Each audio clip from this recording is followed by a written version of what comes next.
you walk in the Spirit, not in the flesh, then you don't have to worry about those things. But the problem is people won't pick their cross up every day. They won't crucify the flesh every day. They won't walk in the Spirit every day. We have got to walk in the Spirit every day. I'm going to tell you something. You could be going along.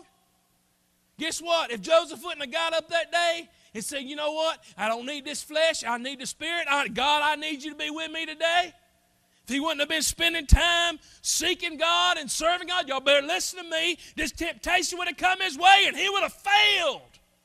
Just like so many people do today. Because they get slack on God. We talked about slackness when it comes to people serving God. They think that, well, I'll just kind of partially serve him today. And partiality don't work when it comes to God. You got to be all in. You know what? You better off not to do anything than to be halfway in. Halfway is lukewarm. He said, you better not be lukewarm when you come before me. I will spew you from my mouth. He said, you better off to have never known me than to have and begin to live a life dabbling in the things people dabble in. Temptation comes.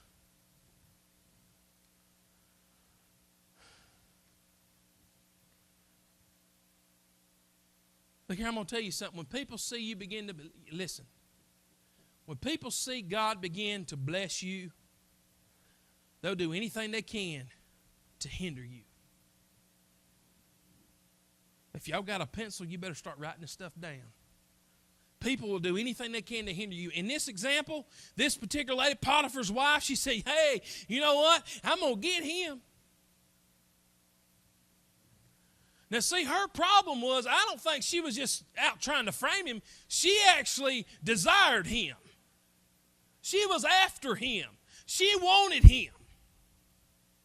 And thank God Joseph didn't want to have no part of that.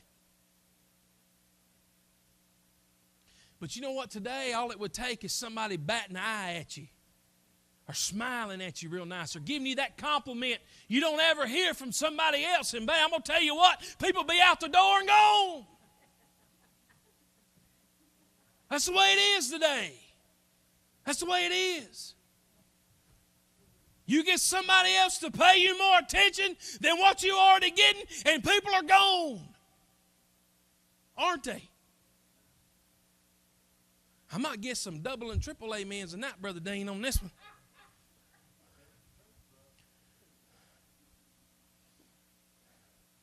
Verse 8 says, he refused and said unto his master's wife. See, he recognized who she was. He recognized it from the fact is, hey, you're not mine. You belong to the man that I'm working for. You belong to the man that has trusted me with all that he has. You're not about to ruin what I have worked and proved myself for. You know what? Some people today, they don't care about their character. They don't care what people think about them. Joseph did. He said, you know what? I'm a good man. I don't want no part of this. He said he refused and said to his master's wife, behold, my master wotteth not what is with me in the house. And he hath committed all that he hath to my hand. There is none greater in this house than I. Neither hath he kept back anything from me but thee, because thou art his wife. How then can I do this great wickedness and sin against God? See, he knew what it would mean. I think some people today wouldn't even see it as, they wouldn't even consider God in the equation. You know what a lot of people would do? They'd say, I wonder if I'll ever get caught if I do this. Guess what? Yes, you will. You may not get caught while you're here, but God knows, right? And you know what? It don't have to be adultery. It can be anything. It doesn't matter what it is. Sin is sin. When you're entrusted by God with all the things that God has given you, if you're not faithful with them, what is it? It's sin. Remember when he talked about in the parable of the steward who was faithful with what he was given, and he took it and he used it for his master's use, and he multiplied it. And he blessed him. But the one that just was silly and just sat on other stuff and didn't do anything with what he was given, he said, you ain't been very fruitful for me. We got to be fruitful for the master's sake, right? We got to make sure that all that he's entrusted us with, that we use it the way he's told us to. It said it came to pass in verse 10, as she spake to Joseph day by day. Listen, this just didn't happen one time. She became a thorn in his side. She was a thorn in his flesh. Day after day after day, she'd come and she'd say it again. She'd probably try to trick him to all kind of different things. Every day she'd try. Every day. You know what? A lot of people, they'd be okay after one or two times, but after a while, they start getting a little weary and people start giving in. That's one thing that happens with sin. It don't just come one time and leave. It keeps coming back. Temptation leaves for a while, but I'm going to tell you something. It's going to come back. And when it comes back, what you going to do when it comes back again? And guess what? It don't come back weaker. It comes back stronger. It tries something new every time. And so look, you always got to be ready. You always got to have your guard up. You can't let your guard down. As soon as you let your guard down, it'll come at you and it'll have you. That's what's happened to so many people today. They let their guard down. And the enemy grabs them. It said it came to pass as she spake to Joseph day by day that he hearkened not unto her to lie by her to be with her. And it came to pass about this time that Joseph went into the house to do his business, and there was none of the men in the house therewith. And she caught him by his garment, saying, lie with me. And he left his garment in her hand and fled and got him out.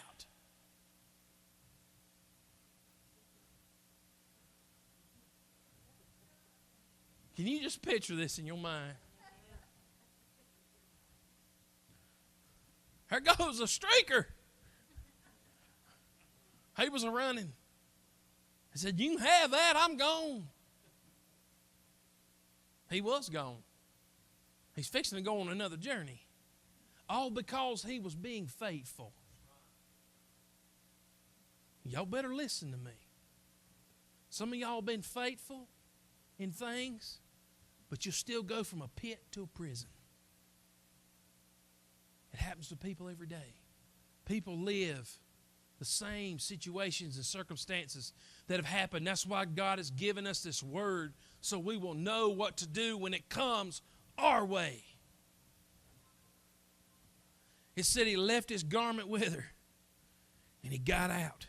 Verse 13 says, it came to pass when she saw that he had left his garment in her hand and was fled forth. You know what? He ran out of her so fast, she didn't know what happened. She didn't even realize she still had his clothes in her hand. That she called unto the men of her house and spake unto them, saying, see, he hath brought in a Hebrew unto us to mock us. He came in unto me to lie with me, and I cried with a loud voice.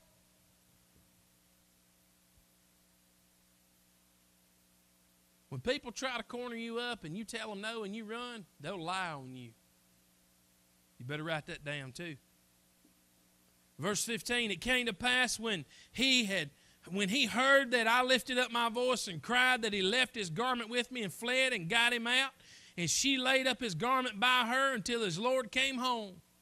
She done set him up. She was hurt because he wanted no part of her. There are people today that will be hurt and they will do things to you because you don't want to have no part of them. It says, she spake unto him according to these words, saying, the Hebrew servant which thou hast brought unto us came in unto me to mock me. And it came to pass as I lifted up my voice and cried, that he left his garment with me and fled out. And it came to pass when his master heard the words of his wife, which she spake unto him, saying, after this manner did my servant to me, that his wrath was kindled.